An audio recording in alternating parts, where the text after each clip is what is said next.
All right, good morning, everybody. Scott Logan, Office VMS.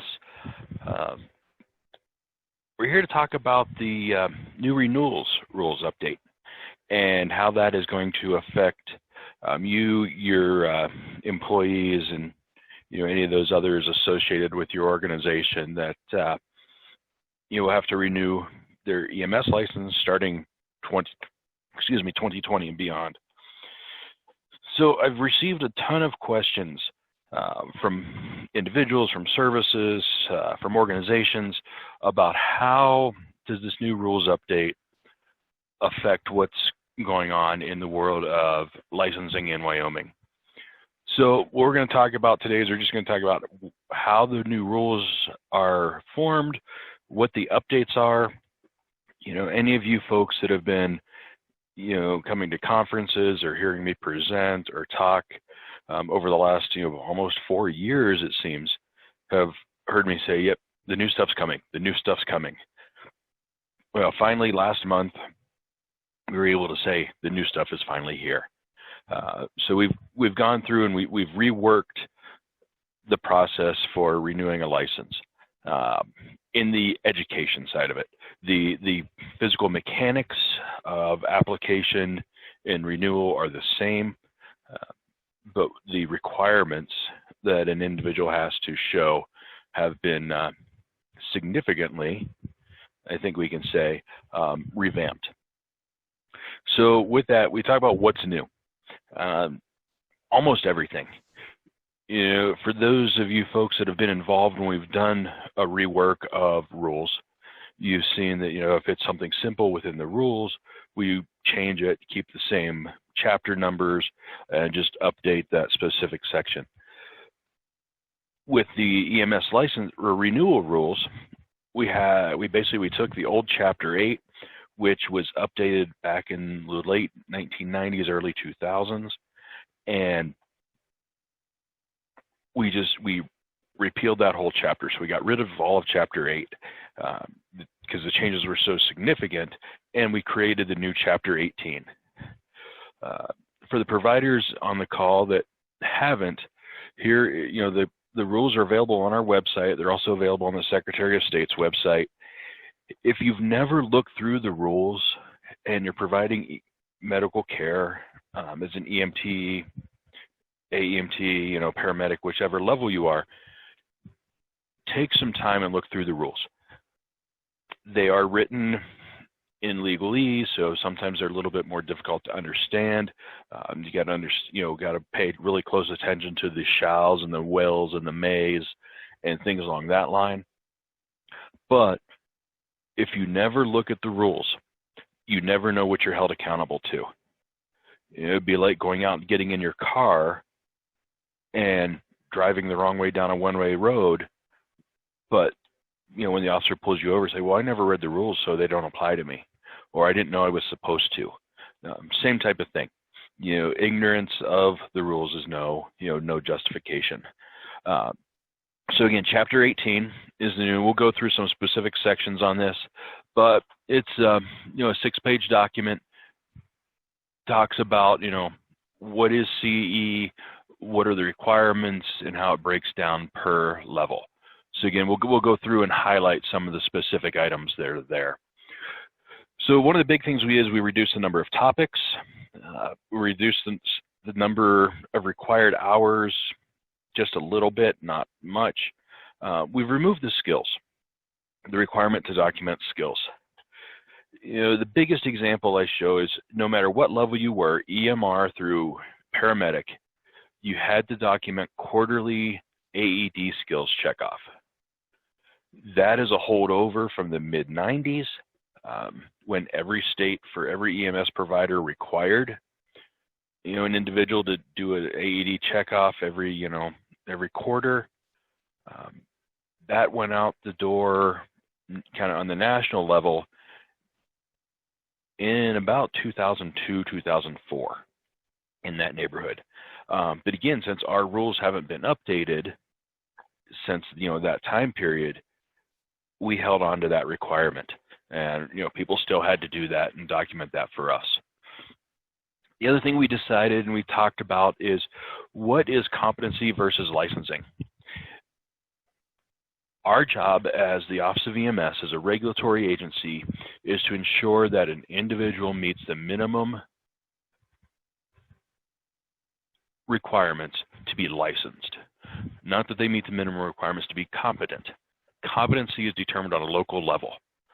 So that's done through QA/QI, through competency skills checks, through observation, but that's a service director and medical director responsibility, not a licensing body responsibility.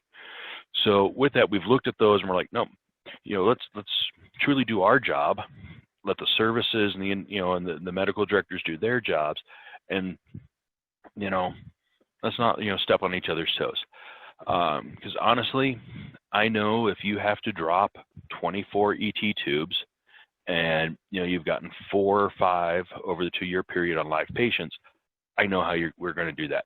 You're going to grab the mannequin, you're going to grab a tube, you're going to put the laryngoscope in, and you're just going to go 1, 2, 3, 4, 5, 6. And we knew that. And is that truly buying us anything from in the education of the individuals?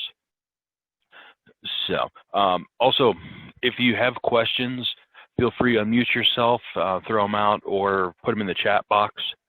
Either way, and we can answer those for you as we go through. The other big thing, and I think one of the biggest changes that we made here, and there's a few groups that this really benefits. Anybody new that's coming out of school and getting a license here, now, since we have to use National Registry because of replica for our initial testing, so everybody's coming out of class with National Registry.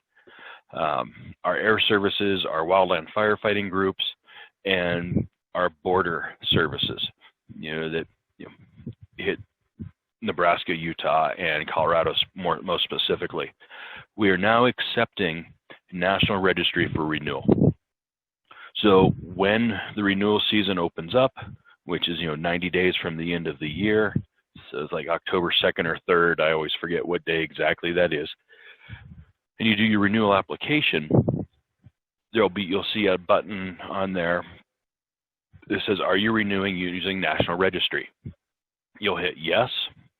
The next page that'll take you to will give you the option to upload your National Registry card, and you're done. Obviously, EMTs, you got to upload your CPR, paramedics, ACLS, and CPR, but you don't have to document education in ALS. You'll document your education in the National Registry system. And then we've also increased the allowable distributive continuing medical education. Along with that, we've actually defined it and truly put into rule that there is a limit on it. We've always said in the past it's 10 hours, but that was just an internal policy. We had it written down, but now it's actually in rule documenting how that works.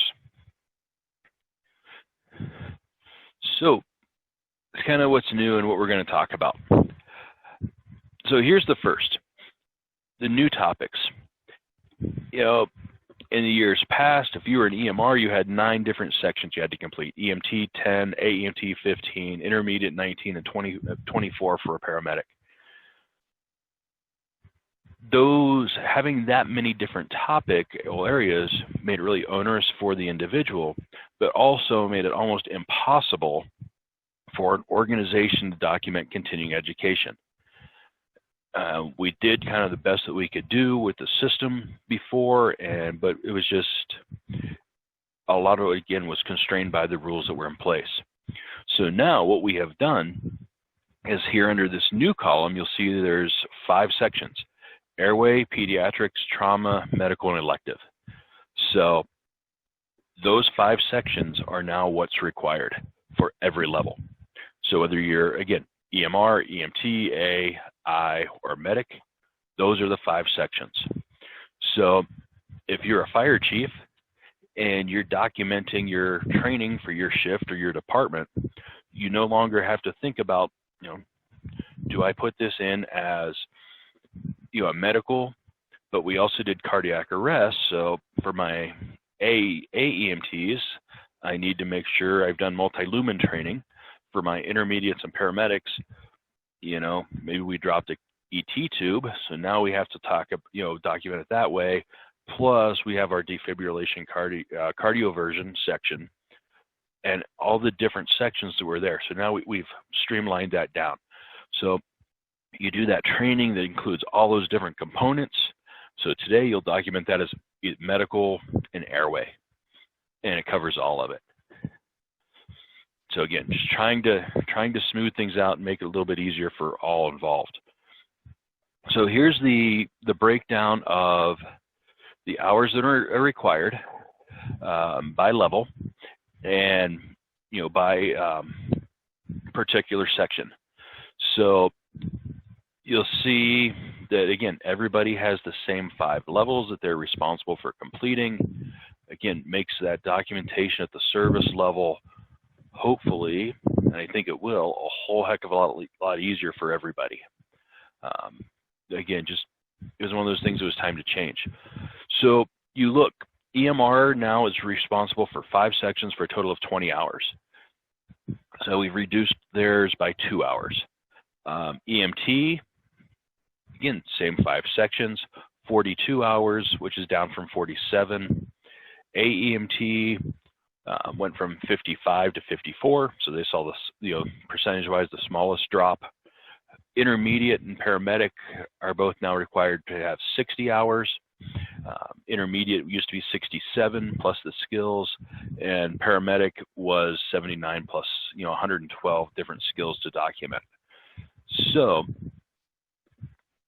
you can see that we spent some time. We spoke with a number of ambulance directors. We talked to the folks that we've had on our education committee for a while, that there's different groups, and kind of came up with something that makes sense, and again is easy to document. So when we get into the the rules themselves and how it's written, just a few things that I want to highlight for you, want to bring up, want to talk about, so that there's no questions down the road of what we were looking for and what we were talking about.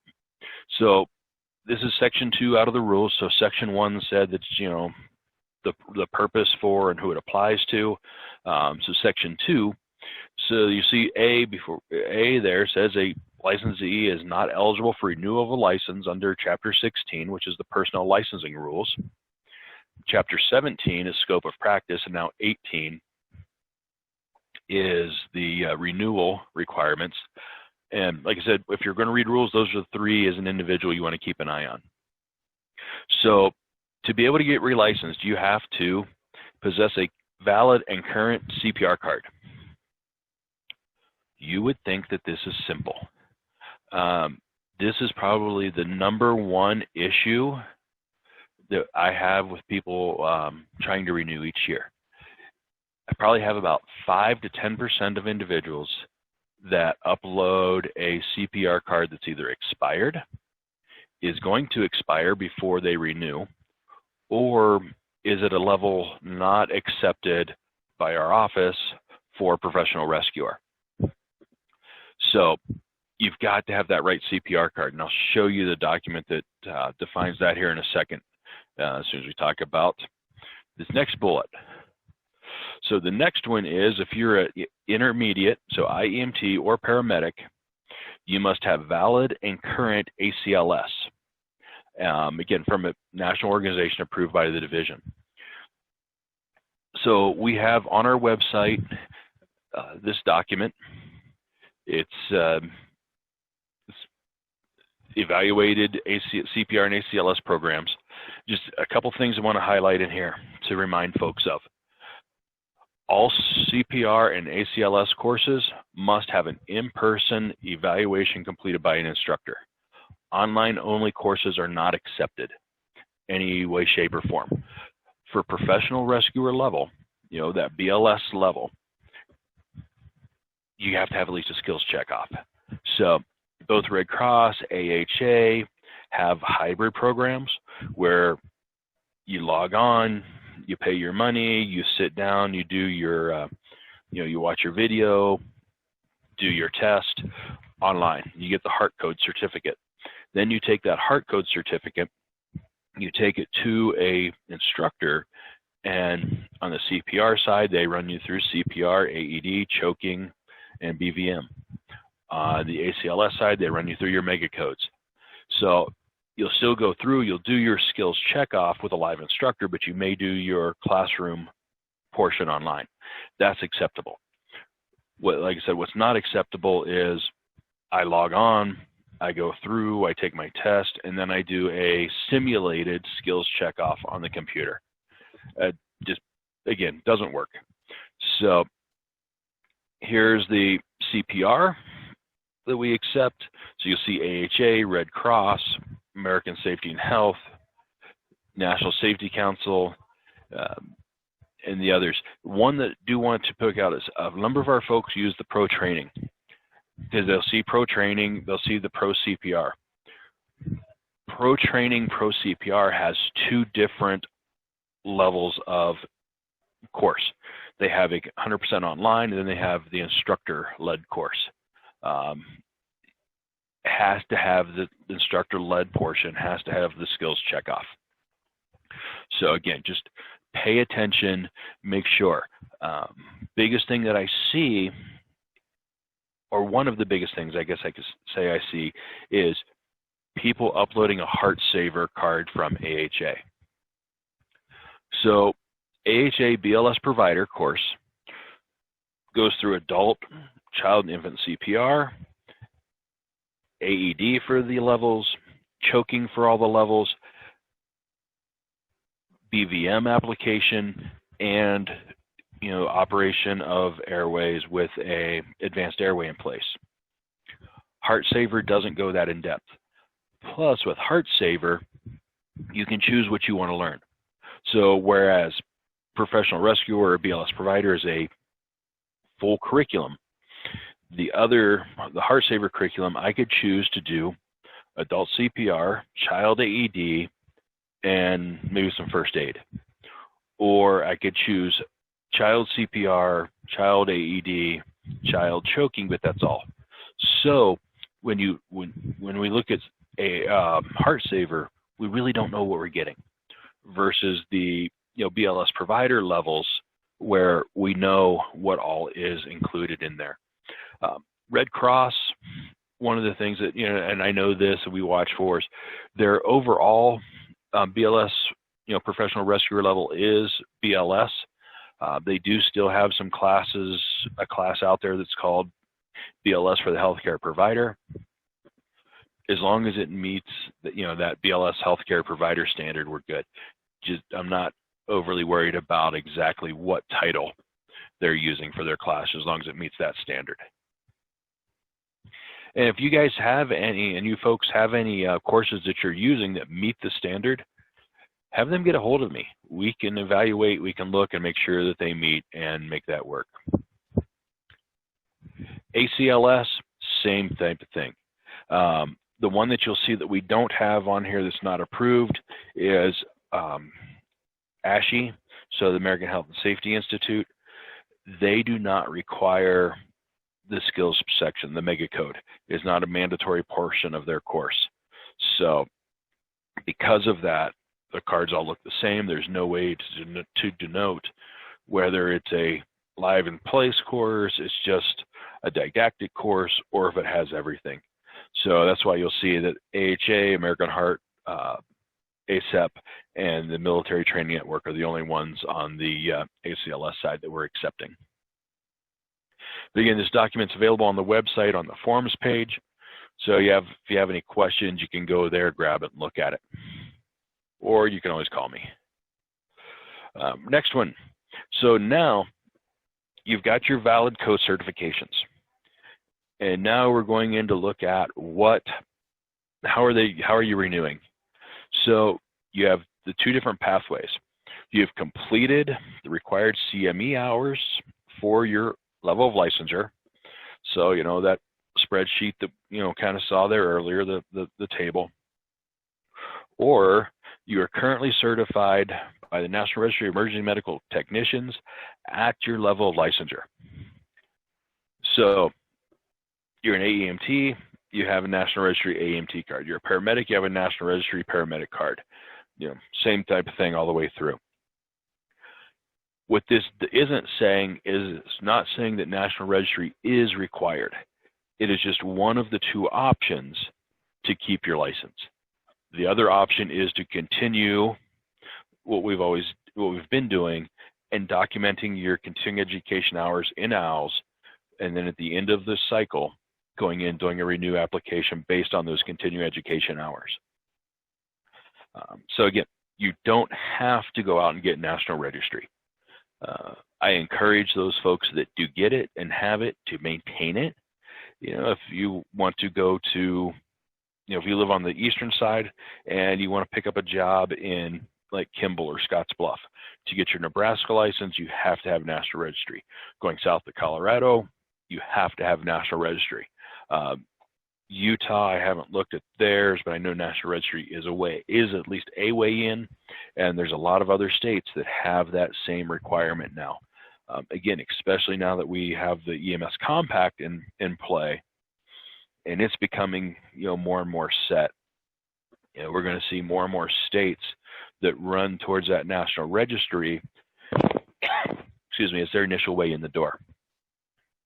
So again, one of these two have to be satisfied. Now, are we still going to let you, if you're going to use National Registry, can you still put your training in OWLS, still use that as your kind of filing cabinet and keep stuff in there? Definitely. We're never going to say stop, don't use it. And now again, for renewal, there's the two different options of how to get in the door. Scott? Yes. Quick question for you.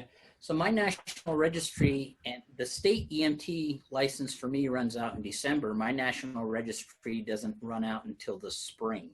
Mm-hmm. So. Yep. You just have to show that it's current. Yeah.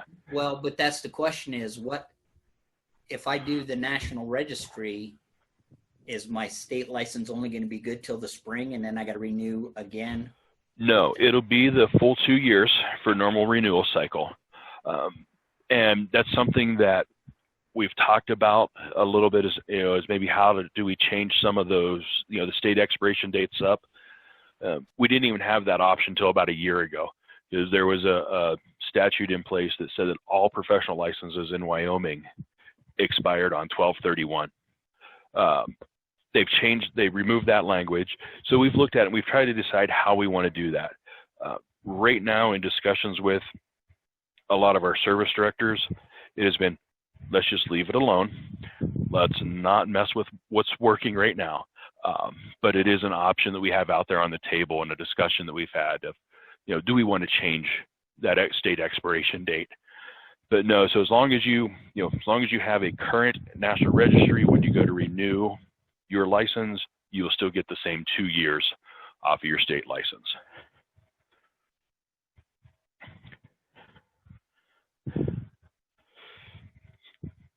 Thank you. Not a problem. So again, basically what we just talked about, is part of the renewal, you got to be able to provide documentation. So providing documentation, and if you do have a National Registry, if you started documenting your education in there at all recently, you've seen that they now have a section where they're allowing you to upload proof of attendance to courses. Again, audit process makes your life easier if that stuff's in there from the beginning. So valid certificates of course completion or attendance rosters, so we're looking for something along, that line to prove that you were there. Indicate the topic, the instructor, the date, location where instructed, time of instruction, and the name and signature of the instructor or teacher. Obviously, right now, in these, the alternate universe that we're living in, we know we're doing a lot of education, a lot of instruction through Zoom, GoToMeeting, some alternative type delivery system. Obviously, we know that if you do a Zoom meeting, you're not going to have physical signatures from those attending. So what I'm asking is, on your roster, when you're listing your individuals on there that attended, on that roster, denote that course was delivered via whatever platform. Again, Zoom, GoToMeeting, WebEx, whatever it is. Just so that way, when we go back and we audit these individuals and we look at this roster and we're like, hey, why did the same person put everybody's name? We know why. And then we can say, oh, we don't have signatures from these 10 people because they was a remote delivery and they weren't physically in the building. So just some way to note that. The other thing you can do, a lot of your platforms have the ability to pull a roster out of a report out of their system and show who was attending. And for you, it also gives you an idea of how long were they actually logged in. Zoom has a really interesting feature where not only does it show you when they logged into Zoom, when they logged out of Zoom, but it'll also show you what they call their attentiveness score. So it's how long were they focused on that screen with the Zoom presentation versus, how long were they shopping on eBay or Amazon or, watching a YouTube video. So, it gives you some of that information as well. Other things that we'll accept, obviously, is if it's a college course and it relates to EMS, your transcripts that show that you completed that course. If it is like a PHTLS or ACLS or ITLS, so one of the national kind of, we call them a lot of times alphabet soup courses. You're not necessarily going to get a roster, but you're going to get a certificate of completion. So again, just something to prove you were there, something to prove that you attended and that you get those hours. So when we talk about the distributive continuing education, we need to define a couple things. First of all, what is a live course? And this is one that we kind of screwed up a number of years ago.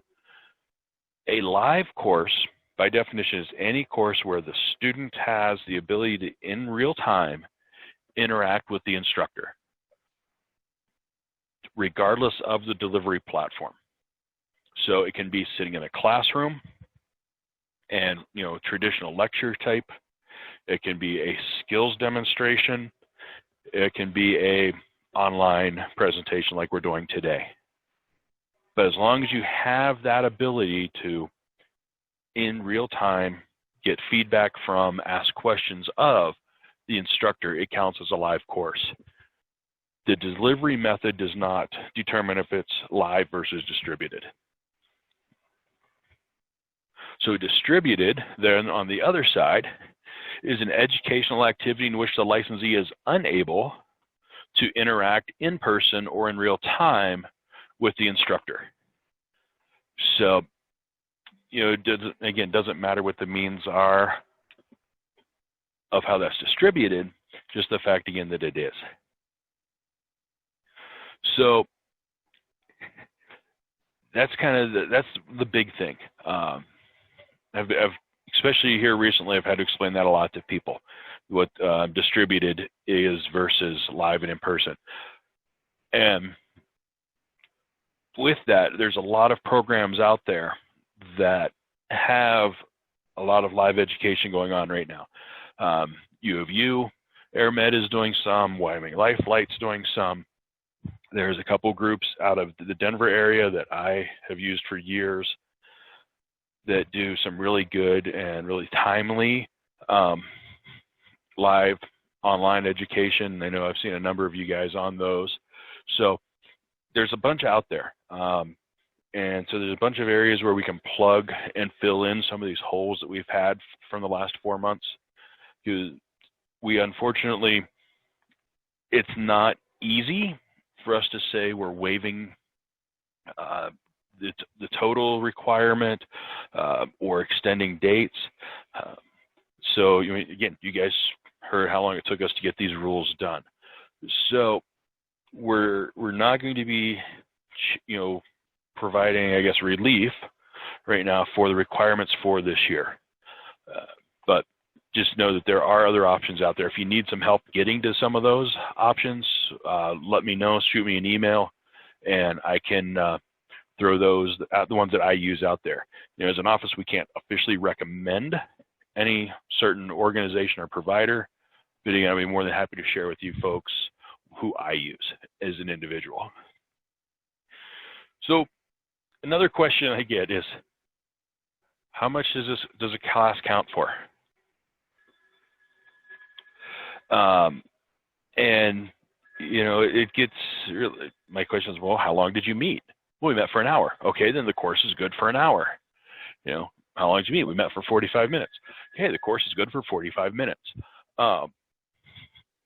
It's that very, I say it's very simple in the fact that if it feels right, there's a very good chance it is. If it feels wrong, it's probably wrong. So with that, it's hour for hour, minute for minute type thing.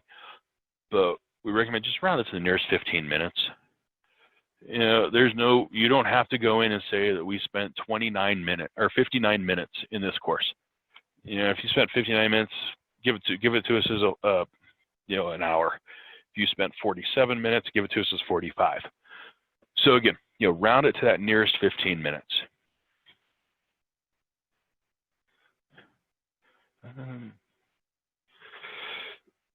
So then, then a lot of people ask us, well, who can deliver education? What counts? So, if the education is presented by us here at the division, it's good. If it's at a national, state, or regional conference that we either support or have approved, we're good. EMS Associates in Utah, state level conference, approved. MSAC in Colorado, state level conference. EMS World Expo, national level conference. Any of those ones like that are really, simple and easy to look at, makes sense. The ones that we would ask you to just check with us on is, when we had things like, when we have AMSU going on, the North Bighorn Trauma Conference, Red Desert, Jackson, I know years ago, you guys up there did a conference. As long as we from the office have blessed it and said that it counts, you're good.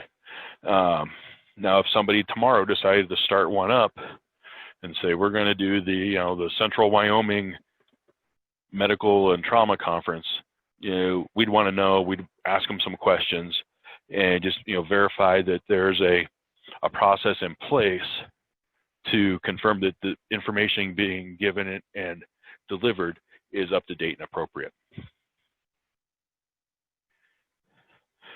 So the other thing that we've allowed now is if a course is being delivered by a third-party group that's out there or a private organization. A couple that we've worked with are Infield Vector and Health Education Design Systems. They've come to us and they said, hey, here's our process, here's our thing, can we deliver education? And those are two that we've approved. There's others out there that we have either talked to or in talks with to make sure that they're good. The other way that we look at that is, what are they delivering? Are they delivering, again, an NAEMT class, so Advanced Medical Life Support, Pre-Hospital Trauma Life Support? If they're delivering a class from an organization like that, we know that that organization has strict standards of how their course is delivered, of the material that's in there. So in that case, the approval is actually with NAEMT, not as much with the delivery body.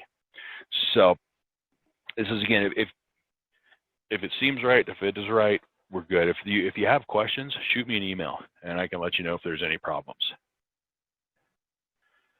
Um,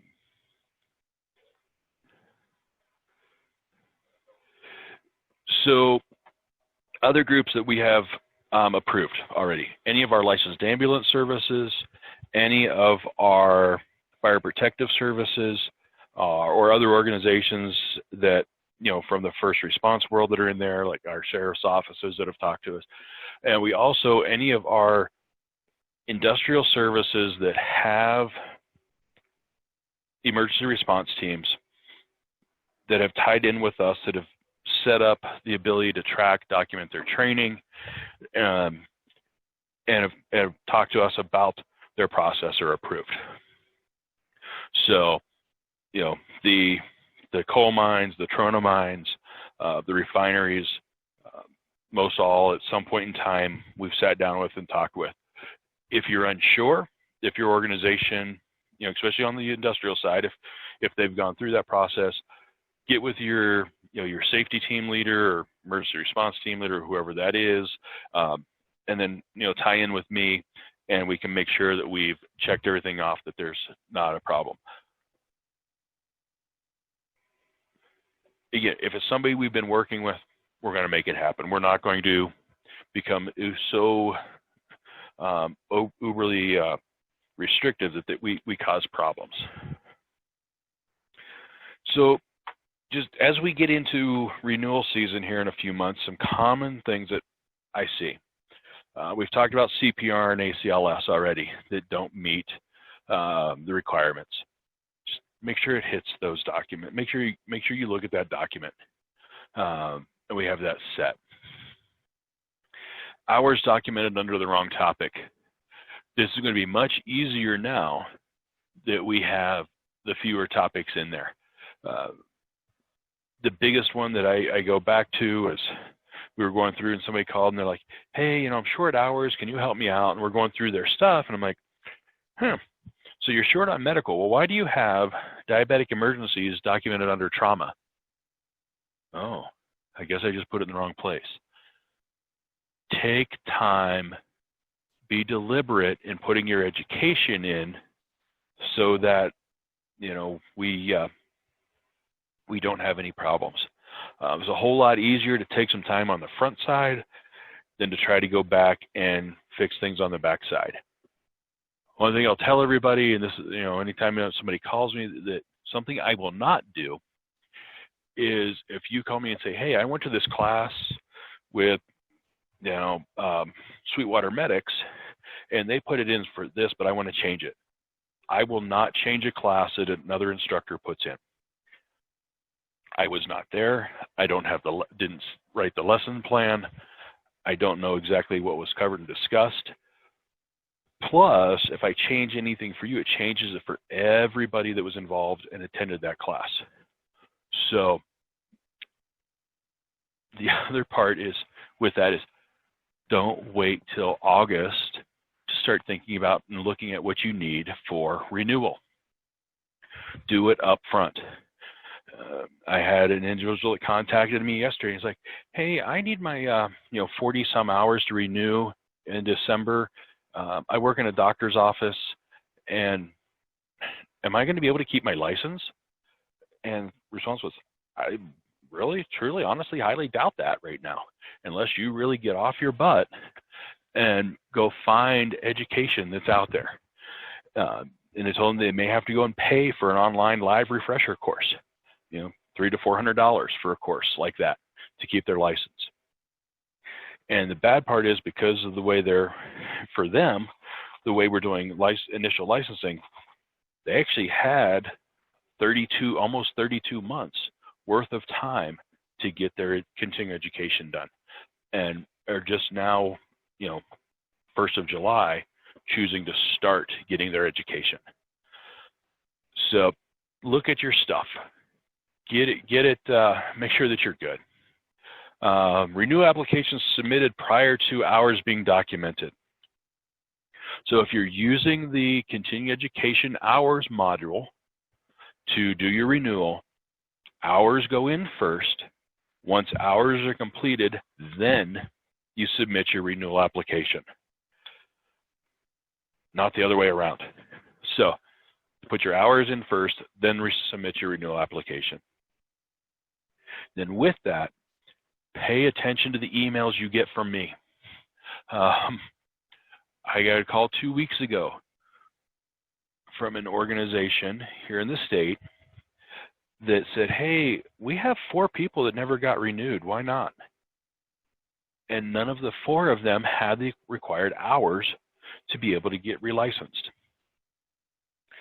They all 4 got emails that said that they didn't have the number of hours to get relicensed.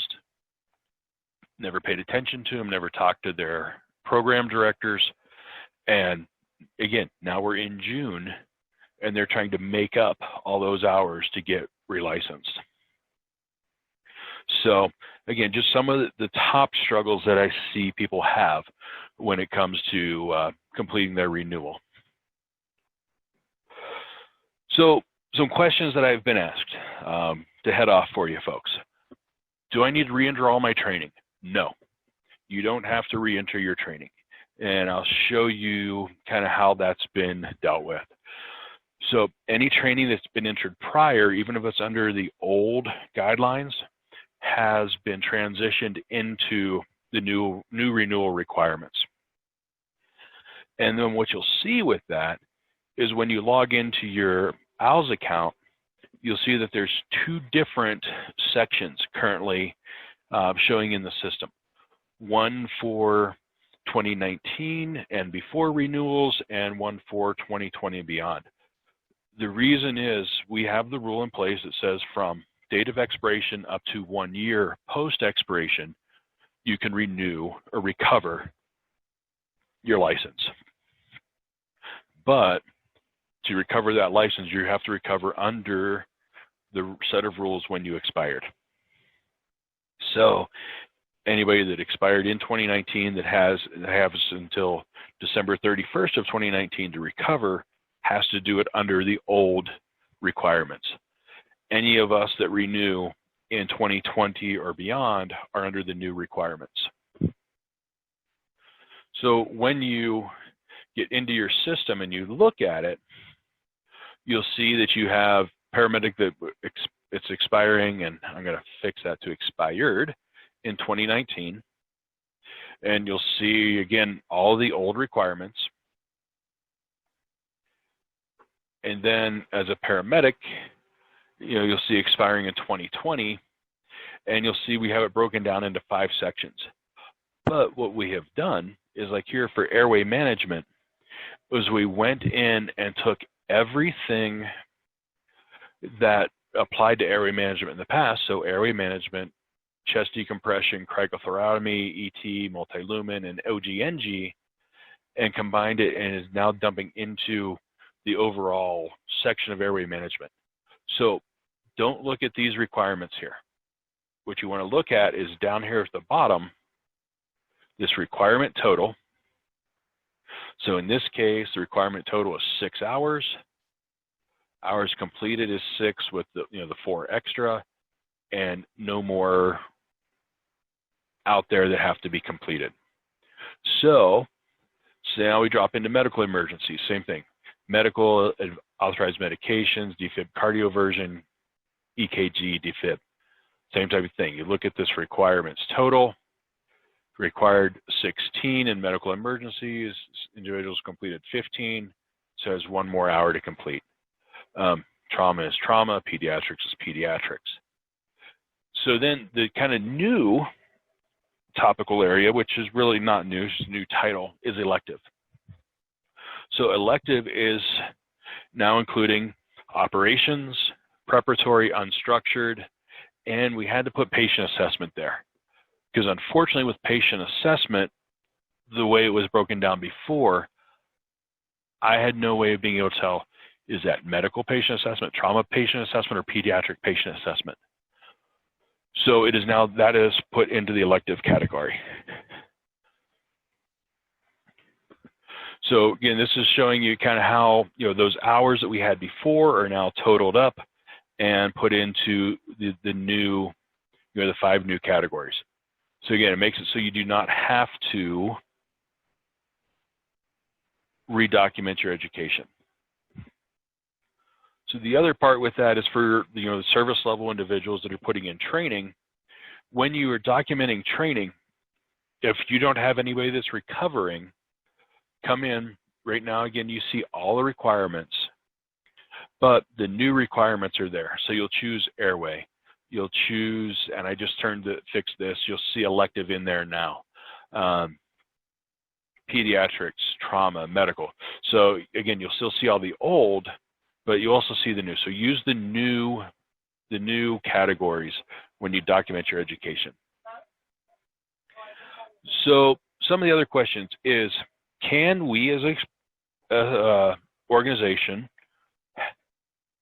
have higher requirements than what the state asks for? Yes.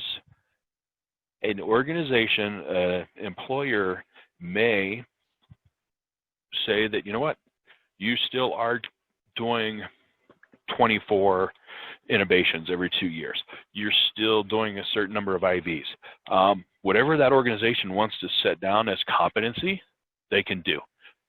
They can go above. They just can't go below what the state requires.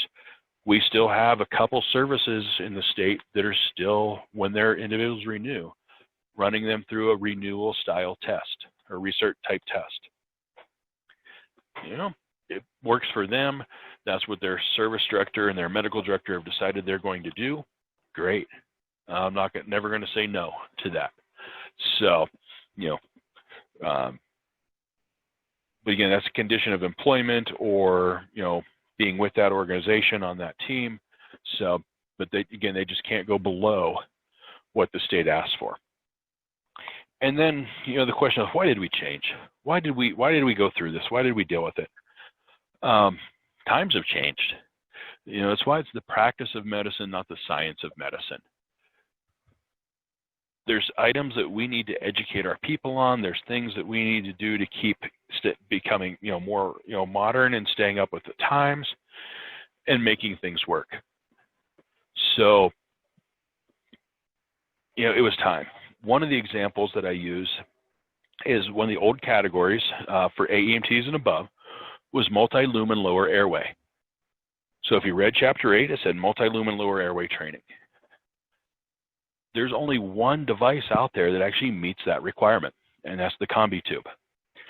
So if we were truly to follow what the rules said, that would mean that every AEMT, intermediate, and paramedic in the state would have to do 24 combi tube insertions and 4 hours of training on combi tubes every cycle. Well, we knew that was wrong, and there was other devices out there, single lumen devices. So we've always just accepted that as supraglottic airways.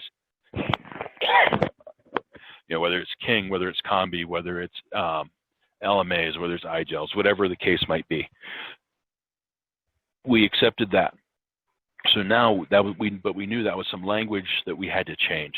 If we were challenged on it, somebody could have, said, no, the way your rule's written, you can only train on combi tube. And again, we knew that was something that needed to be updated. So again, those are some of the reasons why we changed. Ever since I moved to Wyoming, as an office, even before I came to work here, they were making improvements. We're going to continue to make improvements. Will we ever be perfect? Will we ever cover everything? No. But our goal is, in conjunction with working with, all of you guys as providers, services, our educational programs, to continue making EMS better in Wyoming. Anybody that comes to Wyoming deserves the same quality of care in Wyoming as they would get in New York, in Texas, in Denver, doesn't matter where they are. Obviously there's, some limitations that we have in response times, things like that. Yes, but the level of care provided as a paramedic, as an AEMT, as an EMT, should be the same no matter where you are. We have the national standard curriculum in the education standards, so we have things out there to make it the same. Now we got to keep up, make sure we're keeping up with the times, make sure that we're moving forward as is appropriate. Like I said, we know we have some things we still need to catch up on. We're better than when I started here. We're better, I think, than any of you folks that have been around for more than a year or two have seen some of the efforts and changes we've put out there, and we're going to continue it. We're going to do what we can to make the provision of emergency medical care in Wyoming better. So that is the information that I had to share with you. Again, if you got questions, throw them out there, put them in the chat. If they come up later, email them to me. Myself, Andy, Brandon, any of us can answer those questions for you. And then just again, remember that research season, as I call it, starts 90 days from the end of the year. There's also the line in Chapter 16 that says if you don't have your renewal in by December 1st, that we cannot guarantee that we'll be able to get you renewed and approved by the end of the year. Generally, we're able to, but just always be aware that that could be, something that's out there. So, again, thank you guys for your time. Thanks for your attentiveness. If you have any other questions or issues, let me know, and we'll get them answered and get you taken care of. And again, I'll stick around for a little while and take more questions if you have them.